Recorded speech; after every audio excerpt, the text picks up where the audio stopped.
Blood on the River, Chapter 1. In the time of the first planting of corn, there will come a tribe from the bay of the Chesapeake. This tribe will build their longhouses on the land of the Powhatan. They will hunt and fish and plant on the land of the Powhatan. 3 times the Powhatan will rise up against this tribe. The first battle will end and the Powhatan will be victorious. But the tribe will grow strong again. The Powhatan will rise up.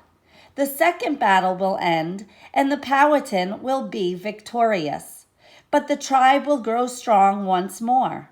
The third battle will be long and filled with bloodshed. By the end of this battle, the Powhatan kingdom will be no more.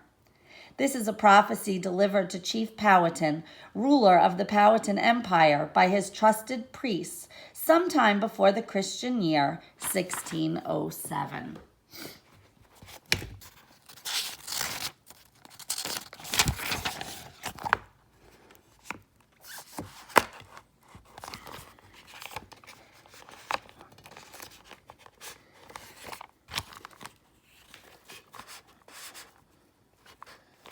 London, England, 1606. My feet slap bare and cold on the cobblestones. I'm breathing hard from running. I turn the corner. The street is dark, empty. It's my chance. I find the right door under the sign with 3 gold balls. I've carried a rock with me. I slam the rock down hard on the padlock, pounding until it breaks free. Inside the pawn shop, it is quiet and musty. It smells of old wood and candle wax. There is the locket displayed on a piece of beaver felt. I close my fingers around the cool, smooth silver. I haven't touched it since the day she died. Mine. It should have been mine because it was hers. I pull, but it is wired down tightly. I hear footsteps outside. I panic, yank on the wire too hard. The wire slices my hand. I see my blood drip, but the locket is in my grasp.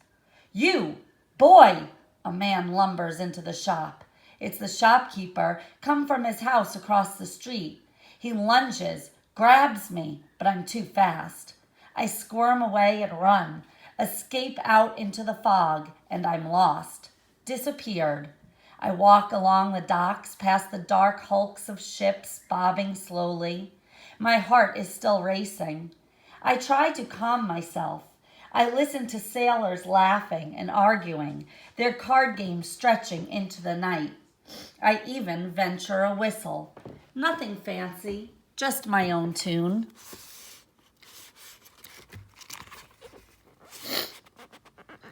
The shopkeeper will not find me.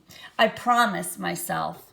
When he sees me in the daylight, he will not know it was I who wrenched out of his grasp in the dark shop, and he certainly would never guess that I have not stolen anything, only taken back what is mine. It should have been given to me when she died, this locket of my mother's. This will bring a pretty penny, they said at the poorhouse. It will pay for some of the extra food you eat. Can I help it if I'm always hungry?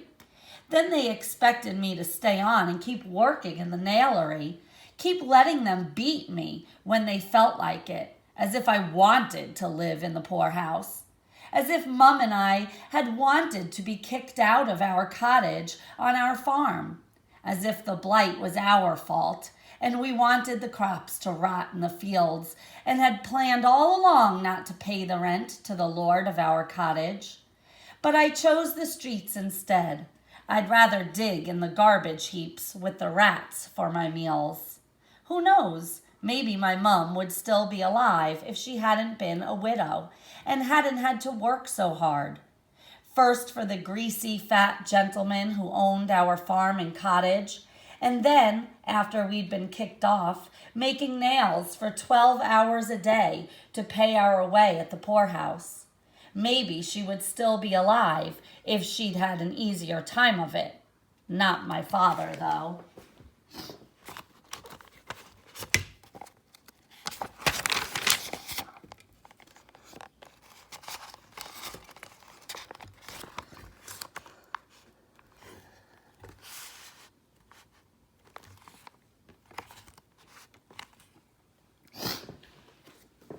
He'd have drunk himself to death no matter what.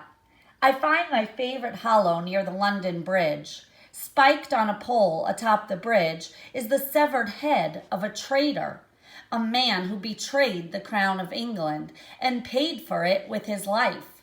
I turn my face away so I don't have to look at those dull, staring eyes. I curl up to go to sleep. For this one night, the locket is around my neck, hidden under my shirt. One night. A sharp kick to the ribs wakes me. This looks like the one done it, scraggly hair and scrawny as a broomstick. I'm on my feet in a split second. Grab him!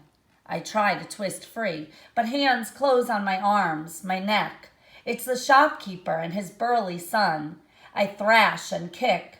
They tighten their hold until it hurts. The shopkeeper pulls the locket out from under my shirt. Ah, what have we here? He says. A grin shows teeth brown as worms. It's mine, I cry. Mine! They don't listen. They talk between themselves as they tie my arms behind me with ropes. The magistrate will enjoy this delivery. Another criminal off the streets. The sooner he's hanged, the better. I throw my head back hard. It hits the son square in the chin. Yow! He cries. He made me bite my tongue. He returns my blow. One swipe with his hand to the side of my head, just like my father used to do. And just like in the old days, I see black, feel my knees crumple, and I'm out before I hit the ground.